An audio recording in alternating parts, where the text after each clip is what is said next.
মানুষ অসুস্থ থাকলেও এতটা ব্যথা লাগে না যতটা ব্যথা লাগে ভোলা পূর্ব ইলিশা জংশন বাজার থেকে রোদের হাট যাওয়ার রাস্তায় গাড়ি দিয়ে চলাচল করতে গেলে।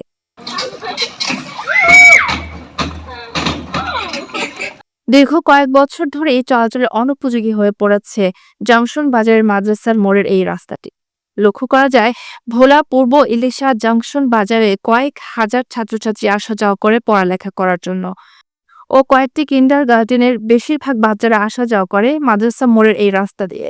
শুধু ছাত্রছাত্রীরা নয়, পূর্ব ইলিশার কয়েক গ্রামের মানুষের যাতায়াতের একমাত্র সংযোগ হচ্ছে মাদ্রাসার মোড়ের এই রাস্তাটি। রোদের হাট থেকে জংশন বাজার পর্যন্ত এই ৩ থেকে ৪ কিলো রাস্তা কয়েক বছর ধরে ভাঙা অবস্থায় পড়ে রয়েছে।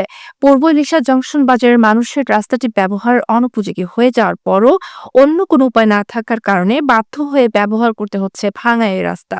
পূর্ব ইলিশার মানুষ বলছে, রাজনীতিবিদ থেকে শুরু করে সরকারি কর্মকর্তারাও মানুষের এই চলাচলের দুর্ভোগ দেখেও না দেখার ভান করছে। রাস্তা আমাদের গাড়ি চালাইতে তো অনেক কষ্ট হয়। গাড়িটা যদি রাস্তাটা ভালো হইতো তো আমাদের গাড়িটার কাজ কাম কম লাগতো।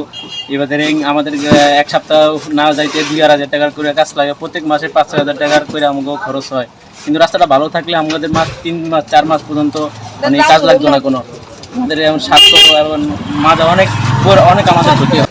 বহু বছর ধরে এই রাস্তাটা ভাঙাচোরা অবস্থায় পড়ে আছে। আমরা ব্যবসা বাণিজ্যরা করে আসতে যেতে আমাদের অনেক কষ্ট হয়। পড়ালেখা করি, এই রাস্তাটা অনেক ভাঙ্গা, অনেকদিন যাবৎ ভাঙ্গা। এই রাস্তার কারণে আমাদের আসতে অনেক কষ্ট হয়।